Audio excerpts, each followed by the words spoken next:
em Jonas, profeta Jonas, capítulo 1.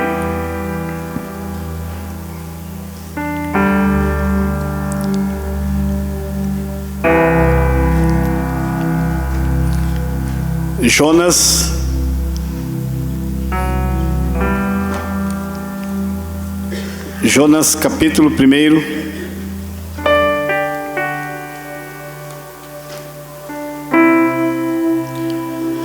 Jonas, capítulo 1. Acho que todos acharam, amém, irmãos? Tem alguém que não achou ainda? A gente espera um pouquinho. É porque são uns livrinhos meio chatinhos de achar, né? Jonas, Obadias, Naum, Miqueias, Sofonias. Olha, eu já venho marcado aqui para eu não me perder, né? Senão eu também me perco. Então eu já venho garantido, né? Mas Jonas, capítulo 1. Quem achou, diga amém bem alto, amém? Quem não achou, diga misericórdia. Não, estou brincando, não precisa dizer nada não.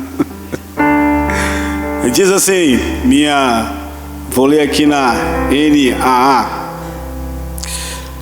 A palavra do Senhor veio a Jonas, filho de Amitai, dizendo: levanta-te e vai à grande cidade de Nínive e prega contra ela, porque a sua malícia subiu até a minha presença.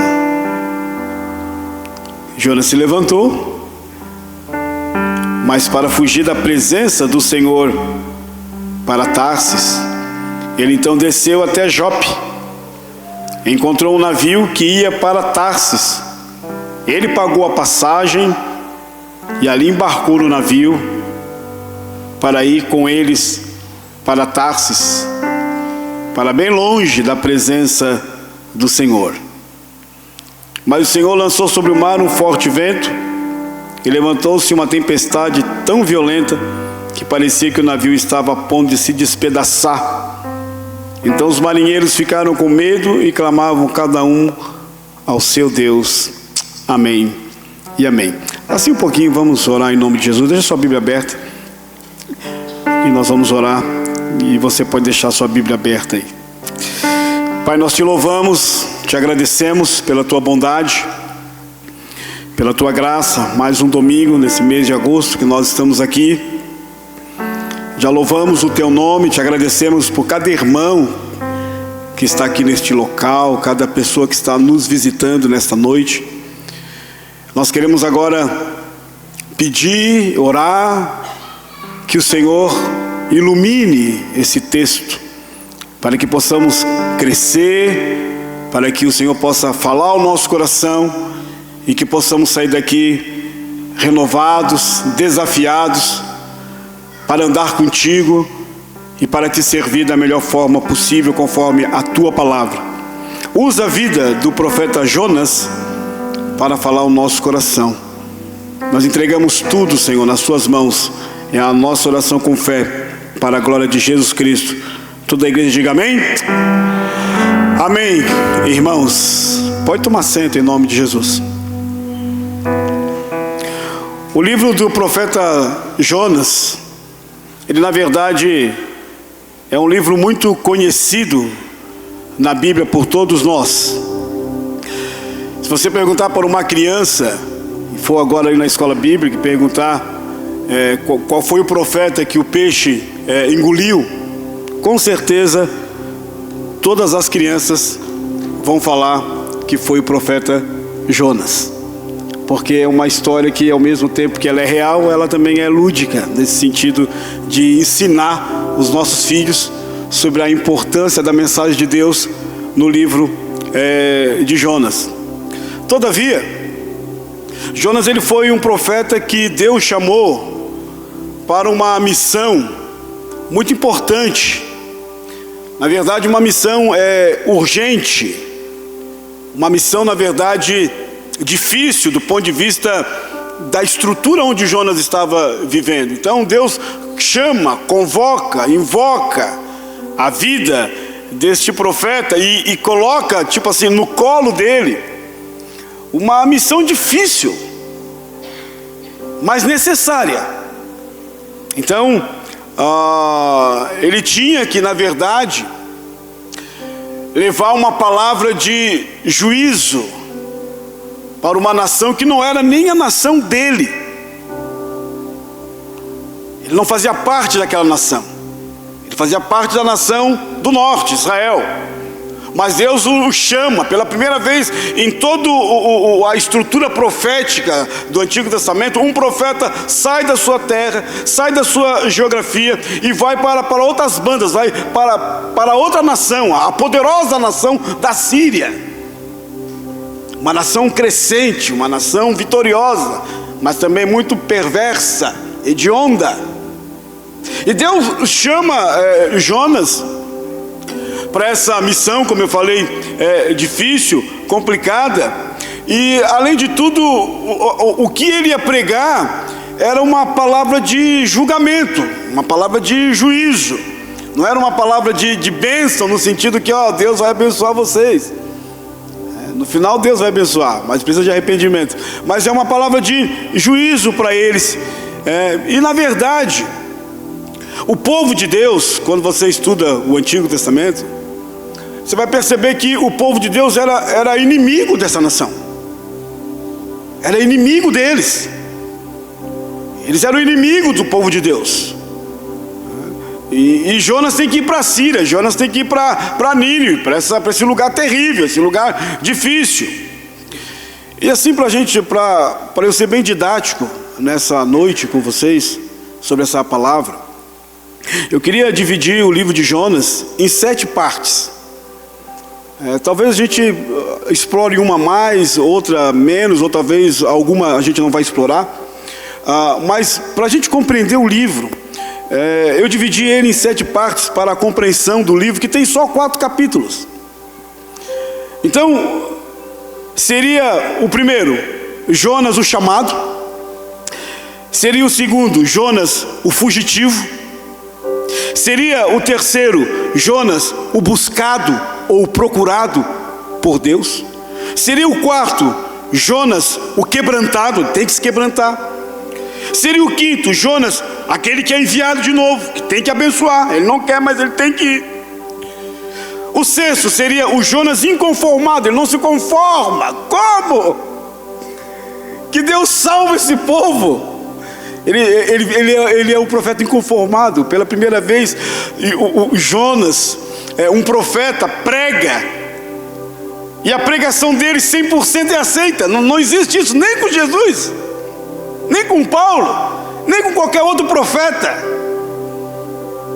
Mas a pregação de Jonas, por incrível que pareça, ela atingiu em cheio toda aquela cidade de Nínive, ao ponto de todos se prostrarem diante do eterno Deus. Então foi 100% certa a pregação dele, mesmo ele não querendo.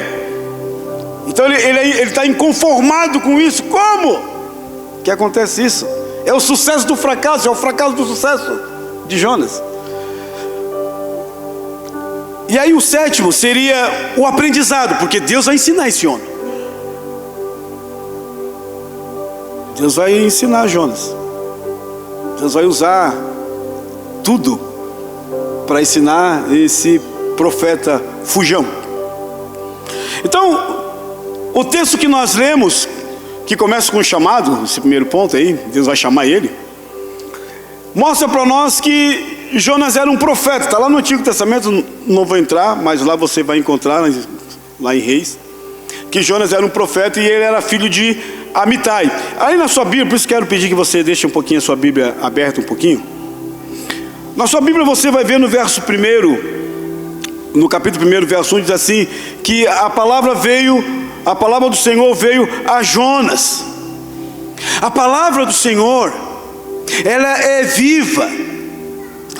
Presta atenção, a palavra do Senhor, ela não é palavra de homens.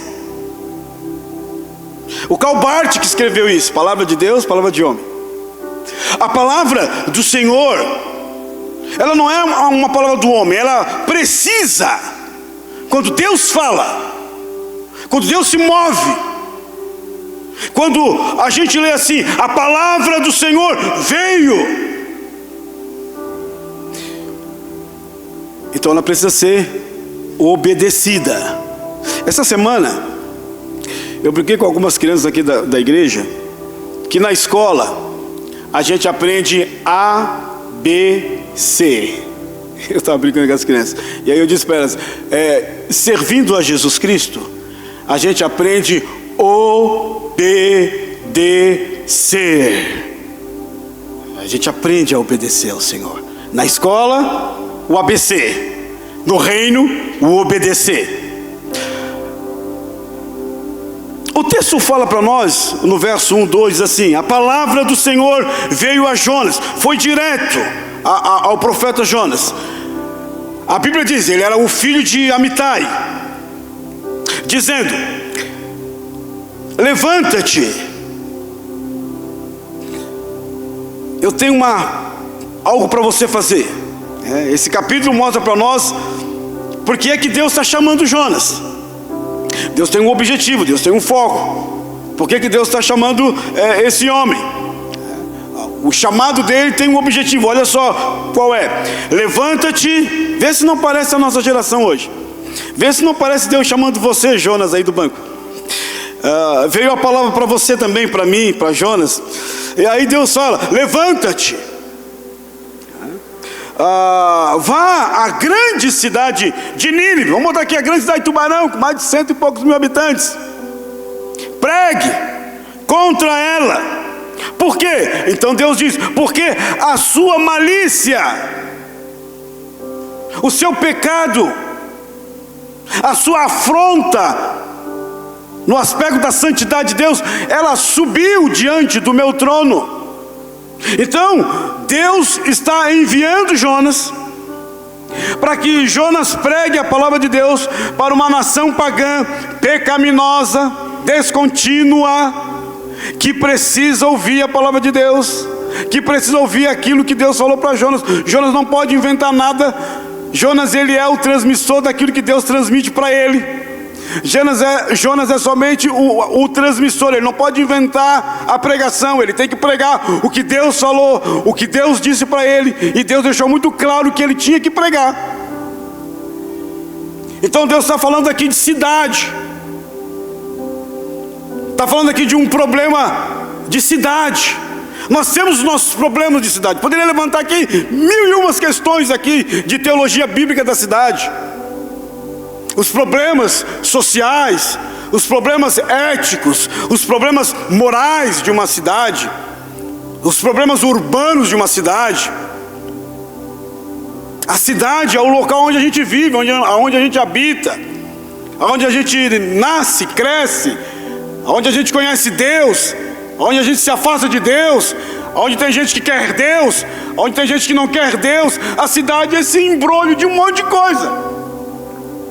E é para lá que Deus manda ele. É para o centro nervoso de Nínive que Deus manda Jonas com uma mensagem não palatável, não agradável, não em gotinhas. É uma palavra forte, dura, que tem que trazer arrependimento para os tubaronenses e os ninivitas. Então,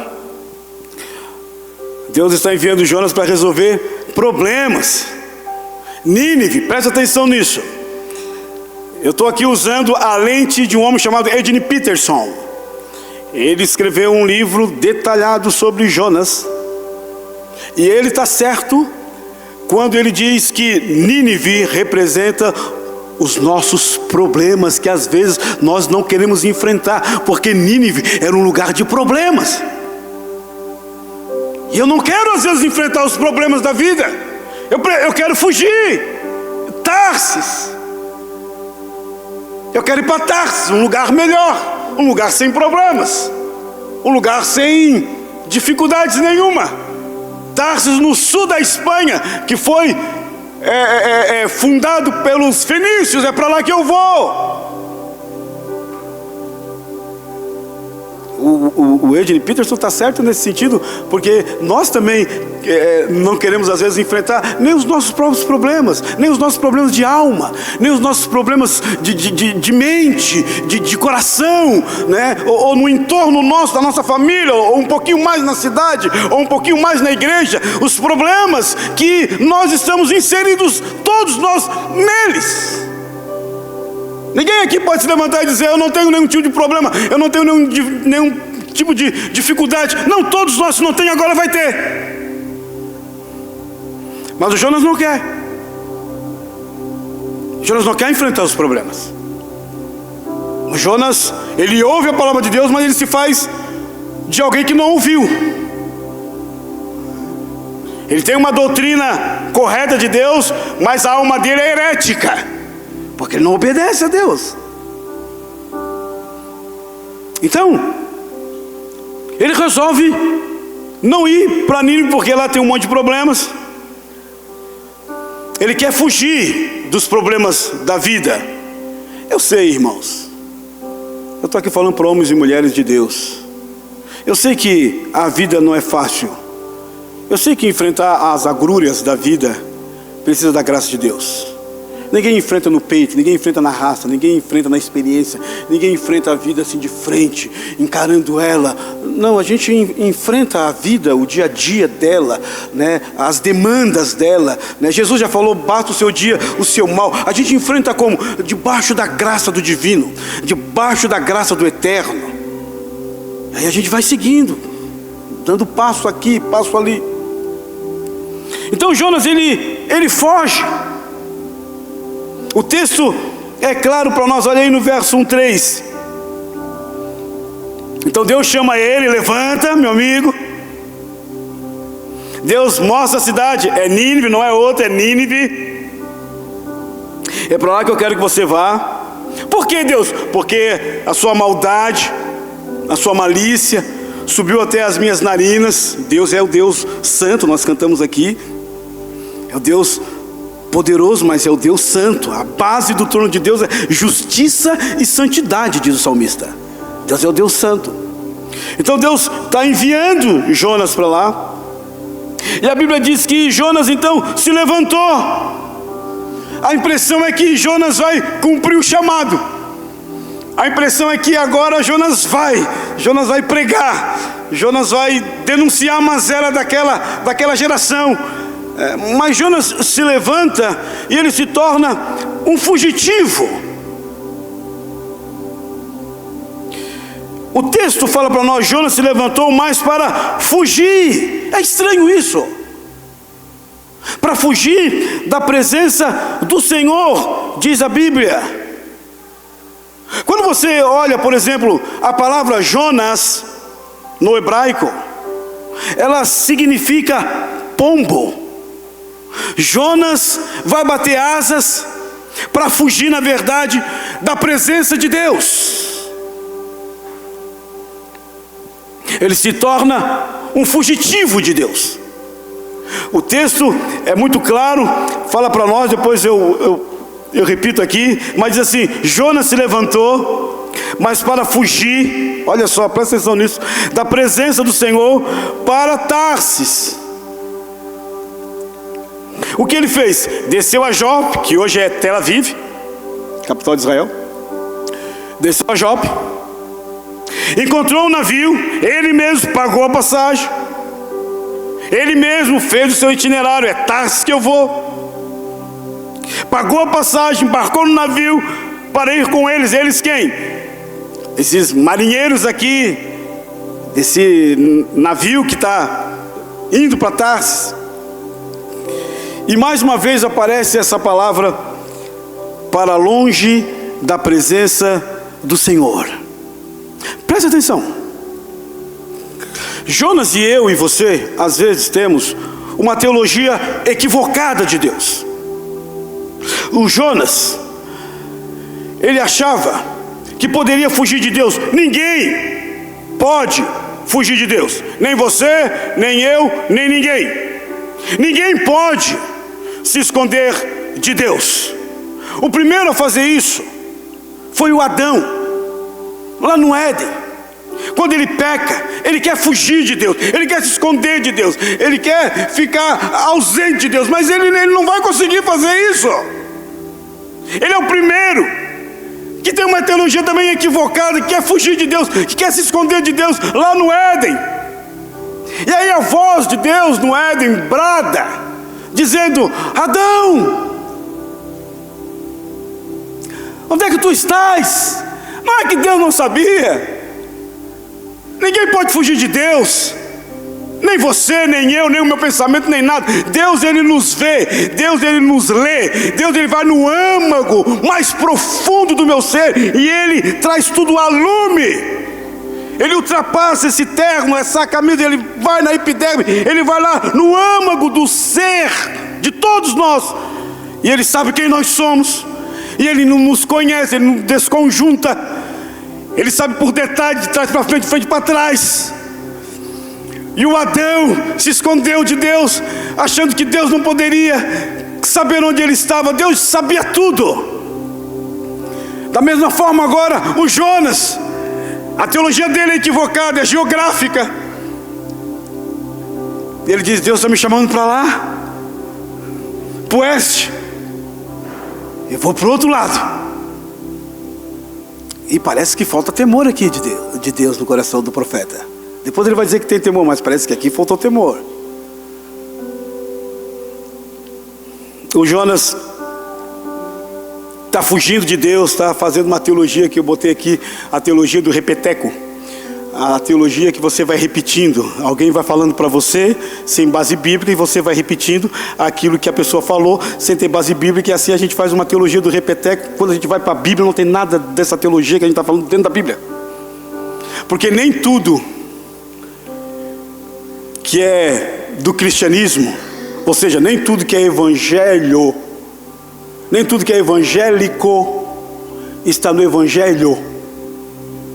Vou repetir: nem tudo que é evangélico está no evangelho. Então Jonas, ele tem uma teologia do repeteco, a teologia do Adão, a teologia que eu posso fugir de Deus, a teologia que Deus é um Deus que está preso à geografia, ao espaço, que só a terra prometida, Deus está ali, ancorado naquele local. Ele quer fugir de Deus, ele é um fugitivo desobediente, ele quer fugir para Tarsis, ele quer fugir de tudo, ele mesmo compra passagem, ele se banca, ele entra naquele navio cargueiro, ele desce para o porão do navio, se você ler o texto, e 2 vezes me chama a atenção, mostra que Jonas está evitando a presença de Deus. Talvez o mundano lá fora pode até dizer: não, na igreja eu não vou porque eu não creio em Deus. Talvez o ateu pode dizer, como diz o Salmo, o ateu diz: aonde está Deus? Quem é Deus? Como disse o faraó, esse Deus eu não conheço. Mas agora, uma pessoa que conhece Deus, como o profeta conhece, como eu e você conhecemos, nós partimos do pressuposto que nós temos e queremos sair da presença de Deus. Isso é muito complicado, porque você, veja bem, o Jonas está tentando evitar a presença de Deus. 2 vezes no texto que eu li, fala que Jonas está fugindo da presença de Deus. O C.S. Lewis escreveu o seu livro Carta a Malcolm, e ele fala justamente disso. 2 vezes Jonas, ele foge da presença de Deus. Verso 3, parte A, para fugir da presença de Deus. Verso 3, parte B, para estar longe da presença de Deus. Primeiro é fugir, segundo é ficar longe da presença do Senhor. Ou seja, Jonas, ele está envolvido num projeto totalmente humano e cheio de delírios na alma. Ele está envolvido num projeto humano, e cheio de hematomas, de delírios na alma, ele colocou Deus, seu chamado, sua voz, seu oráculo, em segundo plano.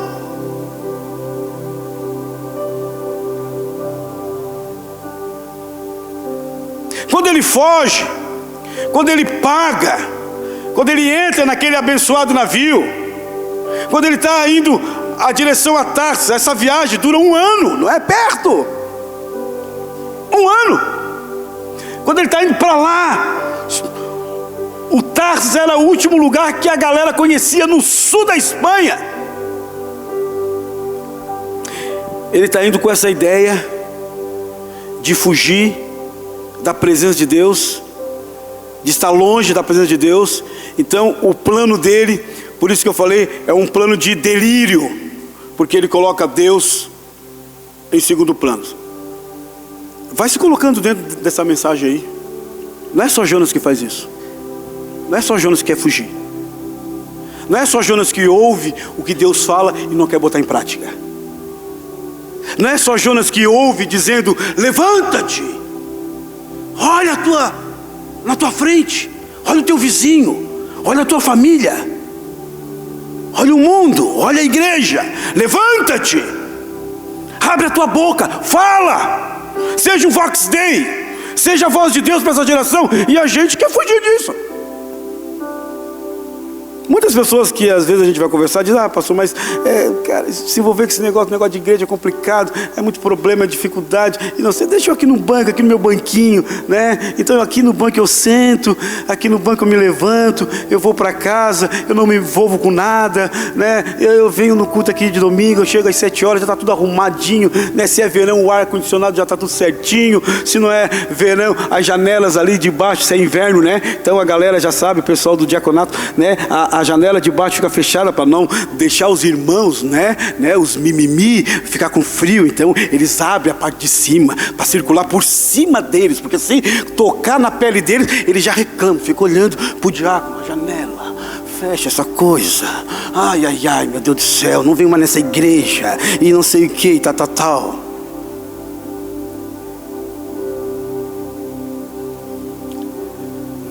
Jonas ouve a voz de Deus, mas não quer colocar em prática. Ao contrário de todos os profetas do Antigo Testamento, que obedeceu à voz de Deus, Jonas não. Jonas, ele fugiu da voz de Deus. Agora eu pergunto, pela lente de um outro estudioso de Jonas, chamado Henry Nouwen, ele disse: será que nós também não somos fugitivos? Será que nós também não estamos fugindo? Será que também nós não estamos fugindo dos nossos compromissos mais basilares da vida? Seja ele material, seja ele espiritual? O Henry Nouwen falou: temos que olhar para dentro do fugitivo, ele disse. Será que nós também não estamos fugindo da nossa vida diária com Deus?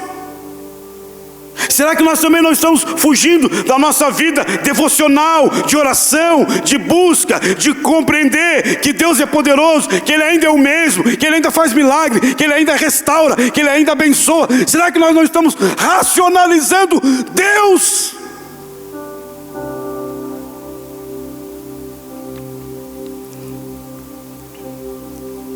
O Henry Nouwen, ele dava aula nas melhores universidades da Europa,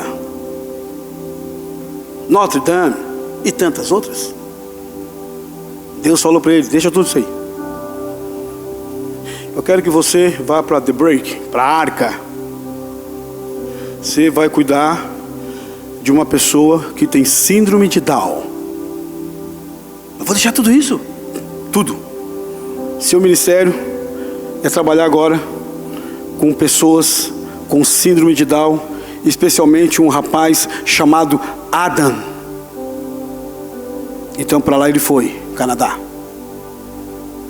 E ele começou a cuidar do Adam, um jovem com síndrome de Down, que precisava dar comida na boca dele, a papinha que derramava, ele tinha que limpar, que precisava trocar a fralda dele, que precisava dar banho, que precisava botar na cama, que precisava dar a volta com ele pelo pátio, que precisava estar junto com ele. Então ele deixou tudo, as grandes conferências do mundo, as universidades que ele era chamado para dar aula, tudo esse negócio, porque ele entendeu que Deus estava chamando ele para cuidar do Adam. Tanto é que um dos livros que mais me choca, Henry Nouwen escreveu muitos livros, mas um dos livros que mais toca o meu coração é quando ele escreveu um livro antes de morrer, porque Adam já tinha morrido. Ele escreveu o livro Adam, o amado de Deus.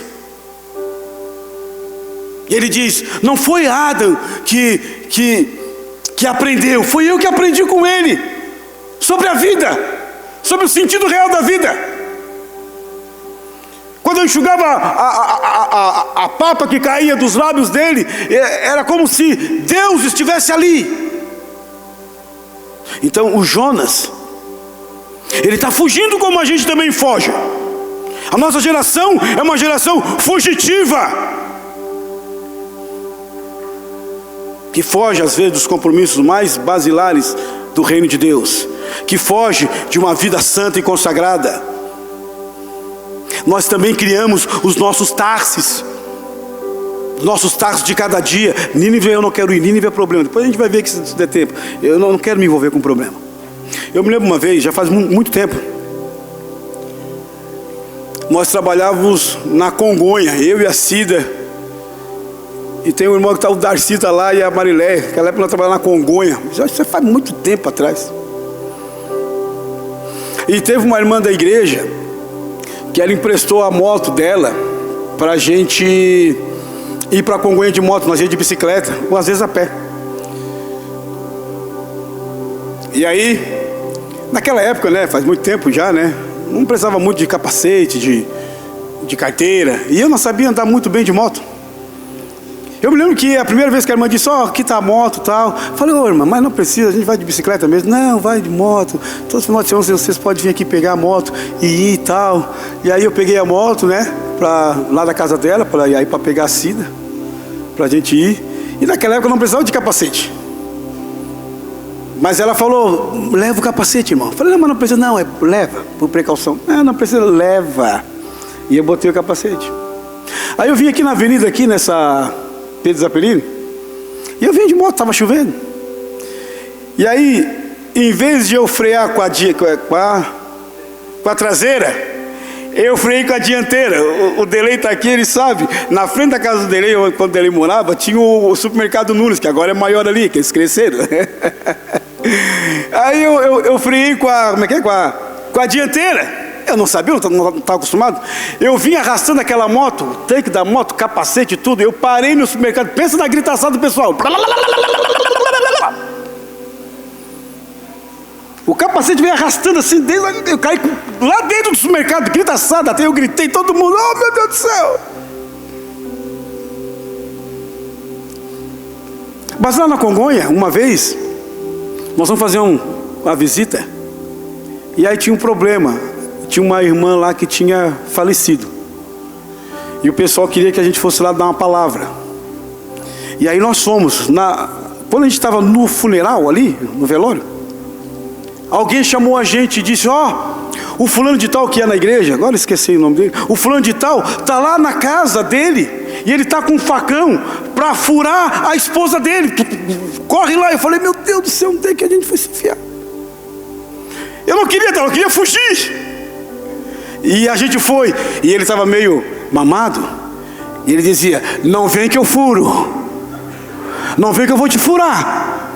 E eu: calma, em nome de Jesus, calma, né? Em nome do Senhor, vai te acalmando. E ele com aquele facão: eu furo tu e furo ela, eu vou furar todo mundo. Eu falei: ô Jesus, eu queria fugir, eu queria ser um Jonas. Quem quer enfrentar um problema? Ninguém quer enfrentar problemas. Tarsis, que fica no sul da Espanha, ela ficava a leste de Israel, e Tarsis ficava a oeste. Então Deus mandou para lá, ele foi para cá. É muito complicado. Jonas fugiu. Tem um homem na história chamado Alexandre o Grande, ou Alexandre o Magno. Com 16 anos de idade, ele começou a governar a Macedônia. Ele era filho de Filipe. E esse moço foi educado na cultura helênica. Ele foi educado por Aristóteles. Então nós temos Sócrates, Platão e Aristóteles dentro do campo da filosofia. Ele foi educado por Aristóteles. Então ele disse o seguinte: aonde o meu pé dominar, todo mundo vai ter que falar o grego koiné. Então Alexandre o Grande, ele começou a dominar. Tanto é que ele domina a Palestina, ele domina Israel, ele domina tudo. Ele chega ao ponto de chegar até na Índia. Aí um dia, um dos seus generais pegou um moço que estava fugindo, que não queria enfrentar a batalha, e trouxe para o Alexandre o Grande e disse: Senhor Alexandre, esse moço aqui, ele estava fugindo do campo de batalha. E aquilo trouxe uma ira para o Alexandre o Grande. O Alexandre o Grande deveria ter uns 29 anos de idade, porque ele morreu com 33 anos. E ele ficou irado, mas quando ele viu que era um moço jovem, ele ficou até meio quebrantado, porque a lei era mata e manda e segue o exército. Mas aí ele parou e do alto do cavalo dele, ele fala para aquele moço: qual é o teu nome? E aquele moço trêmulo está diante de Alexandre o Grande, o dono do mundo. Alexandre o Grande, ele chegou ao ponto de dizer, na tenda dele, ele disse: eu estou triste. E os seus generais, os 4 generais que depois formaram os reinos Seleucidas e tudo mais, eles falaram: mas por que você está triste? Porque não tem mais terra para eu conquistar. Eu sou dono de tudo, eu sou o rei de tudo, eu sou o imperador de tudo, tudo eu mando, tudo é meu. Aí o Alexandre perguntou para aquele moço: qual é o teu nome? E aquele moço, com medo, olhando para ele assim, disse: meu nome é Alexandre. Ele disse: como? Alexandre. Ele olha de novo para ele e diz: qual é o teu nome? E aí aquele moço fica com medo, começa a gaguejar, o meu nome é Alexandre. Ele desce do seu cavalo, pega ele pelo colarinho, derruba no chão, e ele diz: ou tu troca de nome, ou tu muda de atitude. Ou tu troca de nome, ou tu muda a tua atitude. Isso é que muitas vezes Deus quer fazer com a gente, pegar aquele colarinho aqui, o crente. Ou tu troca de nome, não diz que é cristão, ou tu muda a tua atitude. Seja crente, seja sal, seja a luz do mundo, seja a voz de Deus para essa geração. Ou tu muda de nome, para de dizer que é crente, para de dizer que é evangélico, fugitivo. Ou tu muda a tua atitude. O Alexandre deu 2 opções para ele: ou tu muda de nome, ou tu muda de atitude, senão tu vai morrer. Deus fala comigo e com você também: ou você muda de nome, ou então você diz: a partir de hoje eu não quero mais ser um fugitivo, eu quero te buscar, Senhor. Eu quero ser uma bênção, Senhor, na minha casa, no meu lar, no trânsito, em qualquer lugar. Eu quero ser uma bênção nas suas mãos, ó Deus. Atitude é o que nós precisamos como cristão. Não adianta só falar: eu sou crente, eu canto, eu adoro. Não adianta mandar mensagenzinha para o Instagram, Facebook, nhanhanhé, se a sua atitude não reflete o Deus que tu adora. Se a tua boca que você fala não reflete o Deus que tu diz que ama. Se os teus pensamentos, que ninguém vê mas Deus vê, não reflete a pureza e a santidade de Deus. Ou tu muda de nome, ou tu muda a tua atitude. O Jonas, ele pensou, entrei no navio, paguei a passagem, tá tudo certo, tá tudo certinho. Não é o que um monte de crente pensa também? Tá tudo certo, meu emprego, meu trabalho, tá tudo certo. Eu nem estou indo na igreja, tá tudo certo. Eu nem estou lendo tanto a Bíblia assim, tá tudo certo. As portas estão se abrindo. Eu nem oro direito, tá tudo certo. Tá tudo redondinho. O Jonas pensou, tá tudo certo. Paguei a passagem, comprei toda aquela parte ali de baixo, e aqui agora eu vou tranquilo até Tarsis. Deus não vai me encontrar. Deus é um Deus que está preso à geografia palestinense, e lá vou eu. Irmãos, parece que estava dando tudo certo na vida de Jonas, sem Deus e sem a sua vontade. Você sabe o que é a vontade de Deus? Você busca a vontade de Deus para a sua vida? Senhor, qual é a tua vontade para esse treco aqui? Qual é a tua vontade para isso aqui que eu vou fechar aqui, negócio? É isso aqui?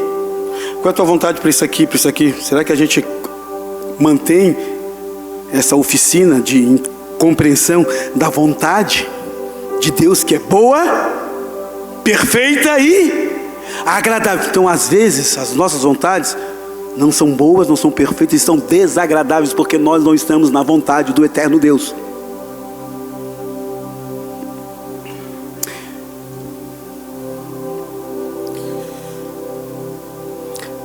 Jonas está fora da vontade de Deus, e aí, irmãos, ele começa a descer. 3 vezes vai aparecer essa palavra no texto. Jonas desceu. Jonas desceu para Jope. Jonas desceu para o porão. Jonas vai descer para o ventre do peixe. A vida do profeta Jonas, ele começa a tomar uma forma de tobogã espiritual. Ele vai. Por quê? Porque ele está fugindo da presença de Deus. Ele não quer Deus. Ele está fugindo da vontade de Deus. Ele não quer a vontade de Deus para ele, para o casamento dele, para o filho dele, para a filha dele. Você já pensou qual é a vontade de Deus para o seu filho? E se Deus não quer que o seu filho seja médico? E se Deus não quer que o seu filho seja advogado? E se Deus não quer que o seu filho seja isso, aquilo, aquilo outro? E se Deus quer que o seu filho seja pastor, missionário, sei lá o quê? E aí? Você vai brigar com Deus?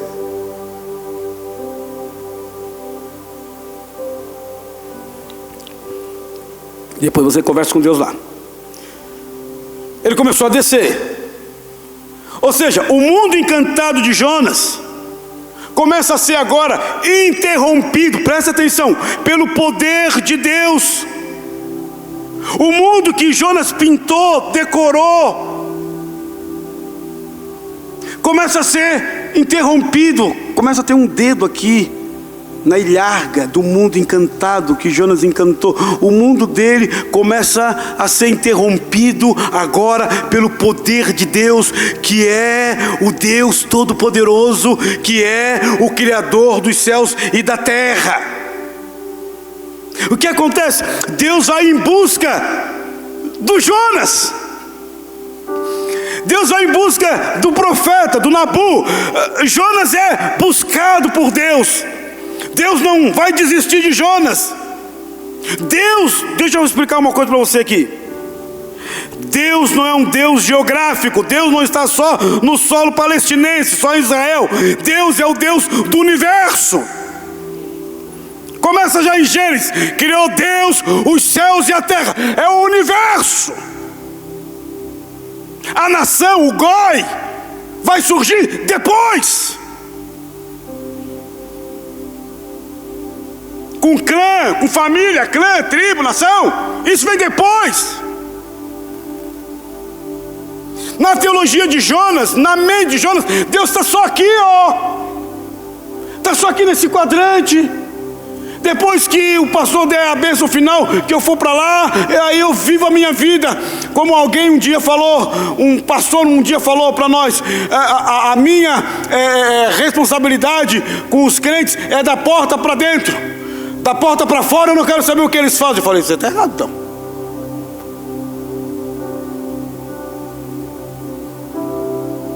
A pregação, a palavra de Deus, ela é a palavra que quer entrar dentro do nosso ego e nos destronar. Quer arrancar de dentro de nós as coisas que são temporais, que acabam, e implantar dentro de nós as coisas que são eternas. Isso é um processo de dor. A negação é um processo de dor. Por isso que o Martinho Lutero, ele sempre pregava a teologia da cruz e não da glória. Pega o livro dele e lê lá, a teologia da cruz. Deus está trabalhando, Deus vai trabalhando em nós. Então Deus vai buscar Jonas, porque Deus é o dono de tudo. Ele não é um Deus geográfico. Jonas pensou bem: eu vou para cá, Deus não vai me ver. Eu vou para lá, Deus... Não, irmão, se você sair daqui agora, pegar o avião e for para o outro lado do mundo, Deus está lá. Legal, né? Peguei o avião, cheguei lá nos Estados Unidos, né? Tem um monte de irmãos viajando nos Estados Unidos, África, Japão, China, né? Ah, que bênção. Aqui não tem ninguém da igreja DI. Aqui não tem ninguém. Ah, não tem mesmo, porque a galera está sem grana. Quem vai para o Japão? Ninguém. Mas o Deus que nós servimos está aí, irmão. Ele é um Deus japonês. Ele está aí. Ele está te vendo. Que você fala, que você pensa, que você faz. E essa falta de temor sai dos púlpitos e tange dentro do coração dos crentes essa questão de: bem, fiz a minha parte aqui, adorei a Deus, desencargo de consciência, agora eu vou fazer o que eu quero. Eu vou beber, eu vou ficar, eu vou mentir, eu vou enrolar quem eu posso enrolar, eu vou me dar bem, eu vou passar perna em você que se dane, você que se vire, o mundo é dos espertos, eu também sou esperto. E tem um monte de crente indo nessa vibe aí louca.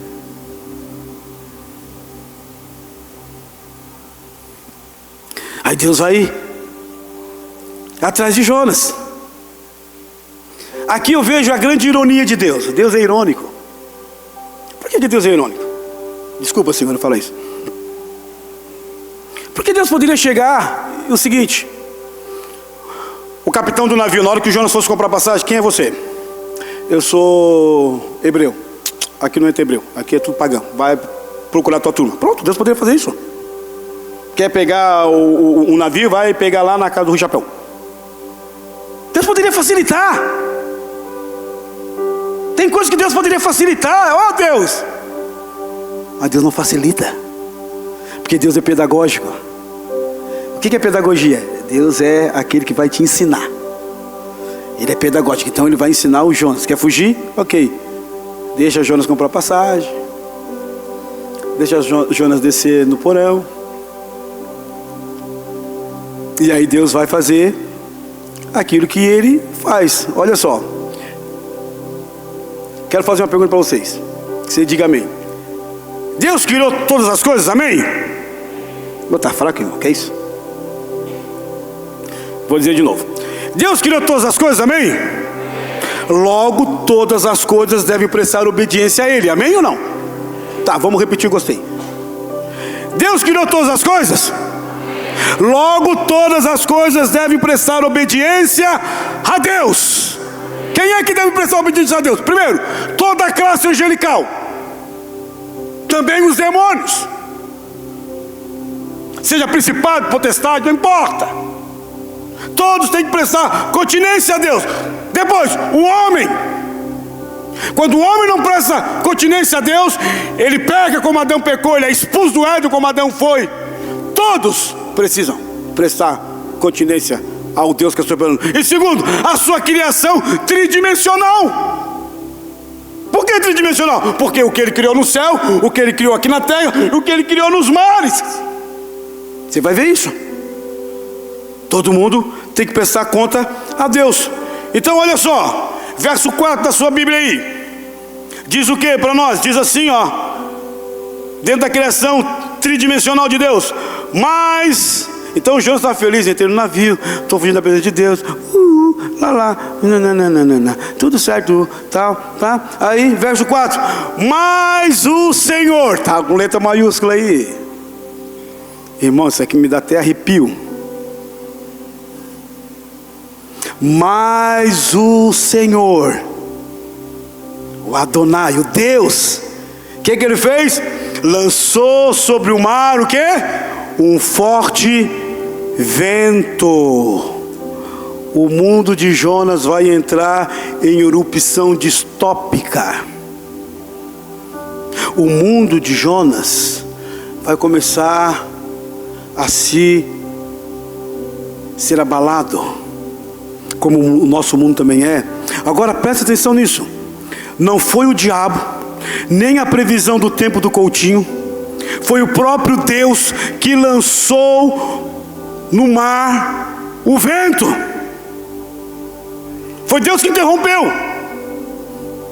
Porque tudo, como eu falei, tudo tem que prestar continência a Deus. Então o que Deus faz? Deus sacode aquele navio, como Ele também sacode a minha e a sua vida. Deus quer sacudir a minha e a sua vida.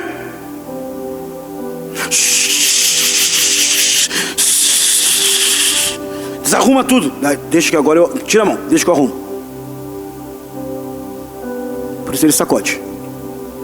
Deus sacode aquele navio com o vento. O vento foi Ele que criou. O mar foi Ele que criou. Tudo é dele. Aliás, o livro de Jonas, se você estudar na ótica da teologia liberal, que foi uma teologia que matou o evangelho na Europa, o que os teólogos liberais dizem? Eles dizem o seguinte: esse livro aqui é um conto da carochinha. Esse livro aqui é uma novela hebraica. Por que eles dizem isso? Porque o livro de Jonas está desde o início até o final, os 4 capítulos, ele é recheado de milagres, de coisas sobrenaturais, de coisas que a mente finita nossa não compreende se não tiver a revelação de Deus.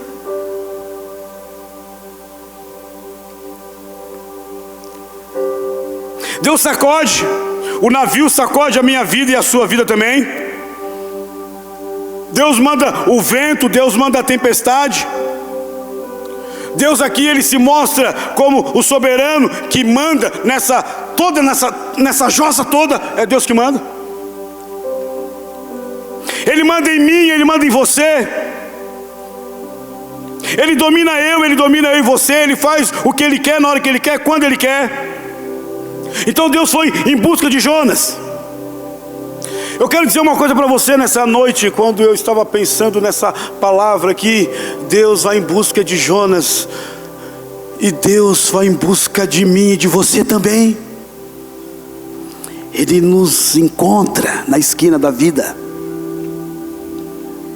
A gente tem o costume de abandonar pessoas, desistir de pessoas, enfim, toda essa teia antropológica dentro da nossa mente, da nossa alma. Mas Deus não. Deus, Ele vai em busca de Jonas. Deus poderia chamar outro. Por que você não chamou outro, Deus? Deixa esse Jonas para lá.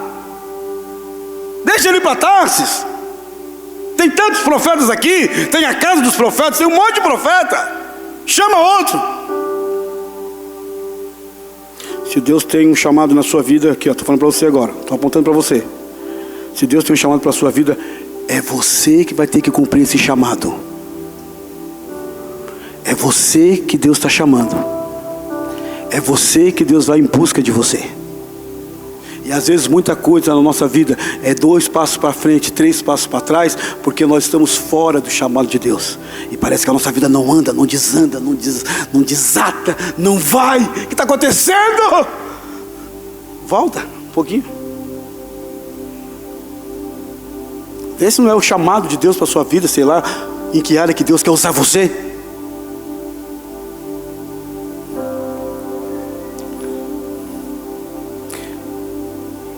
Deus vai em busca de Jonas como Jesus foi em busca da ovelha que se extraviou lá em Lucas 15. Deus vai em busca de Jonas, vai em busca de mim, de você. Mas às vezes Deus, Ele age de forma nada convencional. Deus não é um Deus assim em série. Deus não é assim: agora eu vou abençoar todo mundo. Não, Ele não é assim. Deus não é assim. Deus com cada um, Ele trabalha de maneira diferente. Comigo Ele trabalha de maneira diferente, com você Ele trabalha de maneira diferente. Ele vai trabalhando de maneira diferente com cada um, de maneira não convencional. Ele vai trabalhando. Então como é que Deus faz? Deus então, para despertar a mente de Jonas, Ele vai enviando algumas coisas para despertar Jonas. Presta atenção nisso. Às vezes tem coisas que Deus vai enviando para nós, que a gente não gosta, para despertar a nossa mente, para voltar para Ele. Portas que se fecham, pessoas que Deus coloca no nosso lado para trabalhar, que fica pegando no nosso pé, dá vontade de esganar. Pessoas que a gente para o carro, ele para atrás de nós e dá um buzinaço, e dá vontade de a gente avançar. Quem é esse danado? E aí a gente lembra, opa, eu sou crente. Aí eu só dou uma buzinadinha também de raiva, que é um glória a Deus, glória a Deus, aleluia, aleluia, né, em buzina. Então Deus vai usando algumas coisas para despertar a mente daquele que é pai. Está perdendo o filho, às vezes o pai diz assim, meu filho está em casa. Às vezes você está perdendo o seu filho dentro da sua casa. Aliás, os pais estão perdendo seus filhos primeiro dentro do seu lar. Mas meu filho está tranquilo, está no quarto. Pois é, ele está no quarto conectado com o mundo, meu amigo. E às vezes é o mundo desgraçado, diabolos, que o seu filho está envolvido, enfiado naquela lama. Você perdeu o seu filho, ou a sua filha, dentro da sua casa. Aí Deus vai ter que mexer essa casa. Deus vai mandando um ventinho aqui, vai mandando uma tempestadezinha ali, para a consciência de Jonas voltar ao normal. Aí Deus vai despertando aqui. Aí o verso 5, irmão. Vamos lá, eu quero ver se eu prego o livro inteiro. Aí o verso 5 diz assim, não, o verso 4: mas o Senhor lançou sobre o mar de Jonas um forte vento, e o Senhor levantou uma tempestade. Não foi o diabo. Às vezes tem coisas que acontecem com a gente quer botar a culpa no diabo, quer colocar a culpa no irmão, quer colocar a culpa no pastor, quer colocar a culpa no irmão lá que está pedindo coisa lá na rua, quer colocar a culpa no ciclano, no beltrano, no fulano, não sei quem, tal, isso, aquilo, outro e tal. Para! Assume! E diz, o problema é eu tenho que mudar. É Deus que está tratando esse negócio. Não tem nada a ver com o diabo aqui. Aqui o diabo nem aparece. Não tem diabo aqui. Não tem mão humana aqui. Aqui tudo é Deus. O centro do livro é Deus. É Deus que manda o vento, é Deus que faz tudo, é Deus que salva, é Deus que manda o verme, é Deus que planta a abóbora, é Deus que faz tudo. Então às vezes tem coisa soprando muito forte na minha e na sua vida. Às vezes não é o mundo, o diabo, as pessoas, não sei quem, às vezes é Deus. Tá dizendo, Carlos, o que é isso aí? Vai fazer uma reflexão na sua vida, rapaz. Aqui o texto diz assim, mas o Senhor lançou sobre o mar um forte vento, e levantou-se uma tempestade tão violenta que parecia que o navio estava a ponto de se despedaçar. E aí quando acontece esse negócio, não tem outro caminho. Você está no meio do mar, você não tem nada. Você tem o quê? Era um navio cargueiro, mercante. Então eles tinham que jogar as mercadorias fora para aliviar o peso do navio. Pensa no prejuízo, e joga tudo fora e tal, e nada, e o vento e tal. Daqui a pouco eles entendem que não é nem Jonas está dormindo, tá? Jonas está dormindo. Jonas vai aparecer depois, não é nem Jonas. Os próprios marinheiros ali, eles entendem o seguinte: eles estão acostumados com aquele trecho. Eles estão entendendo que aquela ventania, ela não é de ordem natural, ela tem um cunho espiritual aí. Tem alguma coisa aí que... Por isso que eles começam a clamar. Está aí no texto aí. Eles começaram a clamar, cada um clamava o seu Deus. E não dava certo. Até que alguém disse, mas peraí, não tem mais alguém que entrou aqui? Tem. E onde é que está esse? Aí é onde entra o mestre do navio. Ele chega e bate lá. Ô, quem é você? O Jonas estava dormindo.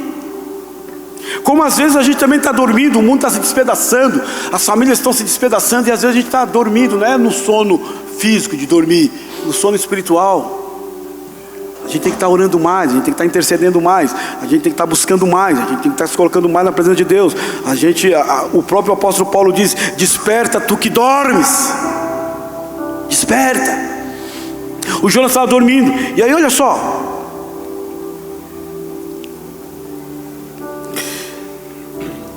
ele pergunta para Jonas o seguinte: o que se passa contigo?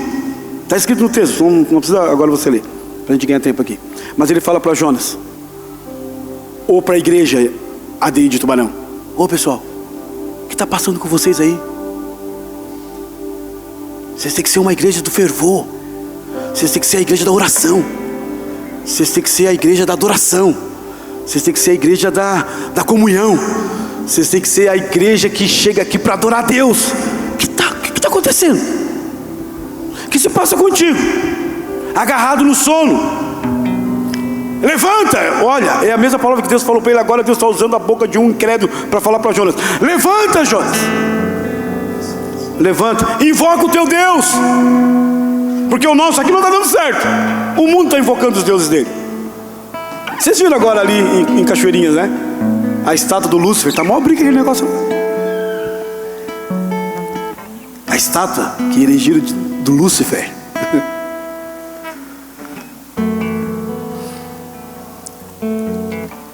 Hoje foi o dia nacional do Exu. Eles falaram, assim como tem a marcha para Jesus, tem a marcha do Exu. Vocês viram na TV? Lotado de gente, tudo de vermelho.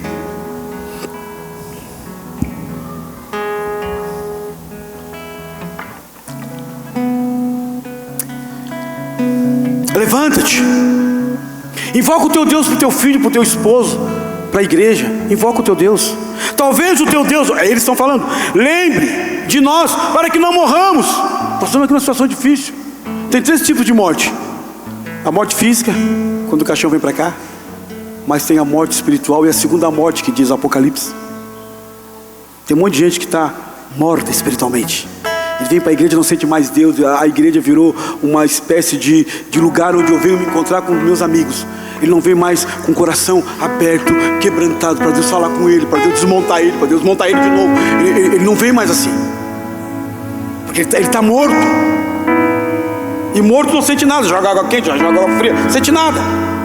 Ele precisa de uma vida que não é biológica. Ele precisa da vida do Espírito nele de novo.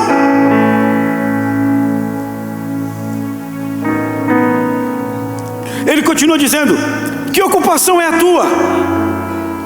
De onde tu vens? Qual é a tua terra, meu amigo? Que povo que tu és?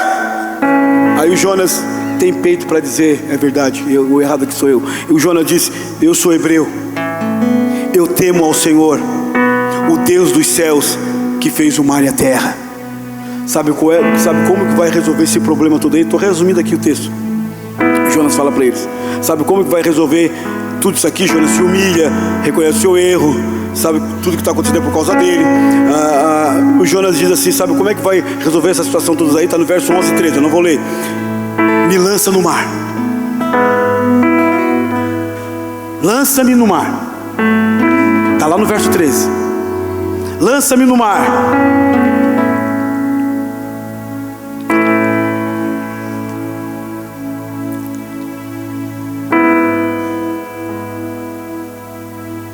Eles lançaram Jonas no mar. Em seguida os marinheiros pegaram Jonas e lançaram no mar, e a fúria do mar se acalmou. Verso 15. Jonas falou: sabe qual é o problema aqui dentro dessa casa? Sou eu. Chama a esposa, chama a filha, vamos mudar tudo aqui agora. Só qual é o problema aqui da igreja? Sou eu. Chama todo mundo, olha, eu quero ser assim. Então. O Jonas disse, o problema sou eu. Às vezes o problema é você lá na sua casa. E aí você tem que ser humilde e reconhecer. O Jonas disse, sabe como vai acabar toda essa tempestade, todo esse negócio aqui? Lança-me no mar. E eles lançaram o Jonas no mar. A gente não tem mais tempo aqui, porque eu também sei que a hora já avançou. Mas eu estudei com profundidade a oração de Jonas no ventre do peixe. Meu irmão, é uma coisa maravilhosa. Porque quando Jonas é lançado no mar, Deus prepara o peixe vai lá e engole Jonas. Ele fica 3 dias lá, 3 noites. E lá não tem pai, não tem mãe, não tem pastor, não tem PG, não tem louvor, não tem pregação, não tem WhatsApp, não tem Instagram. Lá não tem nada, lá é você e Deus, Deus e você. Lá no ventre do peixe não tem ninguém. Tem hora que, tem momento da nossa vida que não tem, que não é marido, não é esposa, não é pastor, não é ninguém. É eu e Deus, Deus e eu. Eu estou no ventre. Aí ali, ele só tem uma coisa para fazer: orar.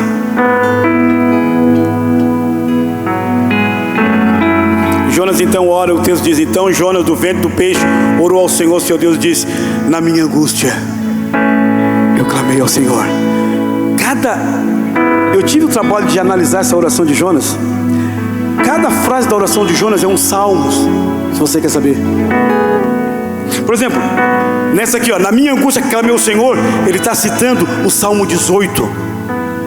Ele está citando o Salmo 120. E aí ele vai citando. Aí a última oração de Jonas, sabe qual foi a última oração de Jonas no ventre do peixe? Foi a seguinte: ao Senhor pertence a salvação. Quando ele falou isso, porque ele não queria pregar, ele não queria que os ninivitas fossem salvos, e por isso que ele fugiu. E aí ele reconhece lá no ventre do peixe, ele disse, ao Senhor. Não é a igreja DI, não é a pastor, não é a papa, não é a ninguém. Ao Senhor pertence a salvação. Deus falou para o peixe, abre a tua boca, vomita Jonas na praia. E Jonas foi vomitado lá em Nínive. E aí ele saiu pregando 40 dias uma mensagem que não é a minha mensagem, que ele simplesmente pregou. E mais 40 dias Nínive será destruída. Essa foi a pregação de Jonas. Sabe o que aconteceu? Os ninivitas todos se converteram, meu irmão.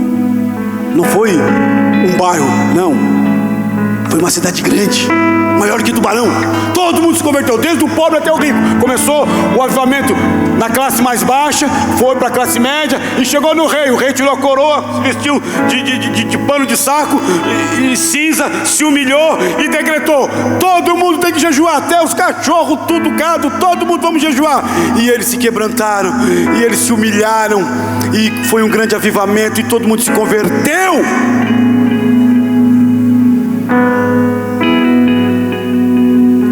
Por isso que eu falei ali, uma parte dos 7 pontos que eu estudo Jonas, que o Jonas ficou inconformado. Por quê? Porque ele não se conformava. Ele subiu lá no monte bem alto, tipo assim, ali no Morro do Formigão, e ele disse: agora eu vou ver tubarão pegar fogo, agora Deus vai destruir. Só porque Deus não destruiu, Deus salvou. Aí o Jonas ficou bravo. Ele disse: eu sabia. Ele falou para Deus isso: eu sabia que tu és um Deus manteiga derretida, que tu és um Deus que não aguenta ver um coração quebrantado. Tu já salva, tu já perdoa, tu já abençoa, tu já ajuda. Tu és um Deus que não aguenta ver um coração que se quebranta diante de ti. Tu vai ao encontro. Eu sabia. Ele fala isso no texto, depois você lê na sua casa. Aí ele vai para um monte, Deus prepara uma planta, um camarote. Aí o sol não bate, a planta projeta sombra. E o Jonas disse: puxa vida, que bênção, vou ver de camarote. Aí no outro dia Deus manda o verme. Olha, Deus usa tudo.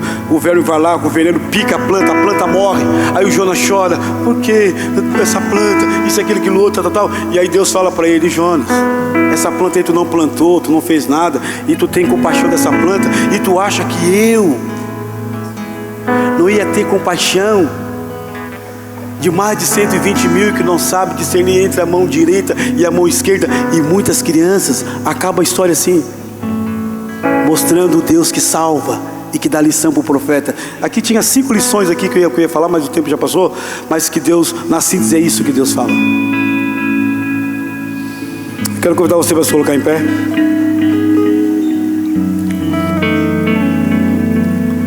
Quando Jesus esteve aqui no seu ministério terreno,